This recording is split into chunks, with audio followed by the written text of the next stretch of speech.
Bonjour à tous, dès le IXe siècle, le royaume franc connut une succession d'attaques vikings violentes. Leur but, piller et rançonner les villes traversées. L'histoire que je vous propose de découvrir débuta le 24 novembre 885. Nous sommes sous le règne de Charles III le Gros, roi des Francs et empereur d'Occident. Ce jour-là, des dracars danois sous le commandement du chef viking Siegfried se trouvèrent sous les murs de la ville de Paris. Pour leur résister, deux hommes, le comte Eudes de Paris et l'évêque Gozlin. Ainsi commença une résistance qui allait durer près de 2 ans. Comment s'est déroulé le siège de Paris, quelle en sera l'issue, c'est ce que nous allons voir tout de suite, mais avant, j'aimerais vous inviter à laisser un commentaire, à partager la vidéo, et si vous voulez soutenir mon travail, à me faire un don via la plateforme Tipeee ou d'acheter un livre de ma maison d'édition, les éditions Vox Gallia. Voilà, tous les détails sont en description de la vidéo. Bon épisode.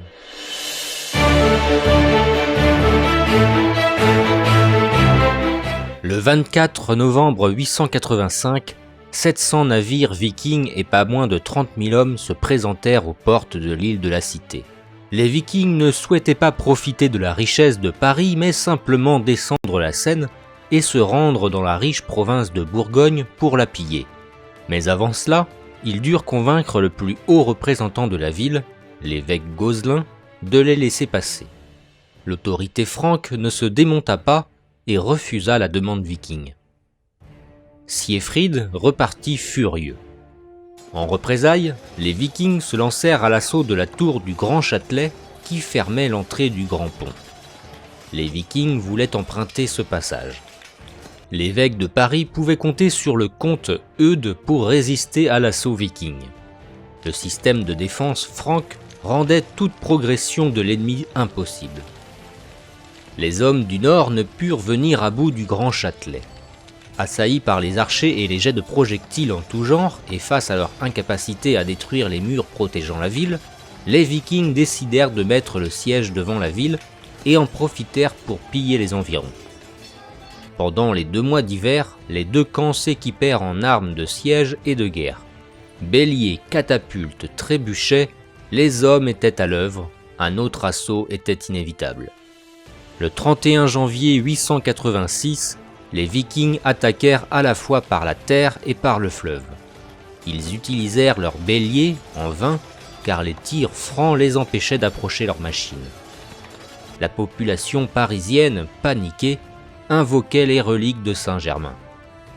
Le 3 février, lassés, les vikings se retirèrent dans leur camp. En attendant de trouver une meilleure tactique, le chef viking, Siegfried, s'en alla piller l'est de Paris. Le 6 février 886, les vikings s'emparèrent du petit Châtelet par la rive gauche de la Seine, alors en crue. Les défenseurs de la tour et une partie des habitants furent massacrés. Le 16 avril 886, l'évêque Gozlin mourut d'une épidémie qui ravageait la ville. Les habitants perdaient peu à peu espoir. En mai 886, le comte de Paris, Eudes, se rendit secrètement auprès de l'empereur pour demander de l'aide. En son absence, l'abbé de Saint-Denis, Eble, sera en charge de défendre la ville contre les Normands. 1 mois plus tard, Eudes réapparaît sur les hauteurs de Montmartre. Aussitôt, les Danois se dirigèrent vers lui pour lui empêcher l'entrée de la ville. La combativité franque lui permit de forcer le passage et de se faire accueillir avec ferveur par les habitants. Le 30 juillet 886, Charles le Gros, empereur d'Occident, se mit en route vers Paris, lentement, freiné par les intempéries, si bien qu'en attendant, les vikings pillèrent les édifices religieux de la ville, car les murs sous les assauts répétés avaient fini par céder. Quand l'empereur arriva aux portes de Paris en septembre 886, n'osant affronter le redoutable chef viking Siegfried, il décida de négocier avec les vikings. Un accord fut trouvé, 700 livres d'argent contre leur retraite définitive et l'autorisation de piller la Bourgogne.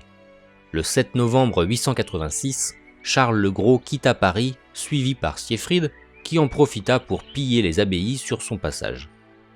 Excédés contre l'attitude peu glorieuse de Charles le Gros, les grands du royaume le destituèrent et mirent le comte de Paris, Eudes, sur le trône. Sa bravoure était encore dans toutes les têtes. Il fut couronné roi de Francie occidentale à Compiègne par l'archevêque de Sens le 29 février 888. Voilà, j'espère que vous avez appris quelque chose, que vous avez apprécié cette vidéo. Merci de me soutenir, vous êtes de plus en plus nombreux chaque jour. Merci du fond du cœur. N'hésitez pas à relayer cette vidéo auprès de vos proches pour promouvoir cette chaîne YouTube Gallia, notre histoire de France, et aussi la maison d'édition, les éditions Vox Gallia. Tout est en description de la vidéo, les liens vers la maison d'édition et vers les différents ouvrages sont en description de la vidéo. Je vous dis merci, portez-vous bien, à bientôt et vive la France. Salut!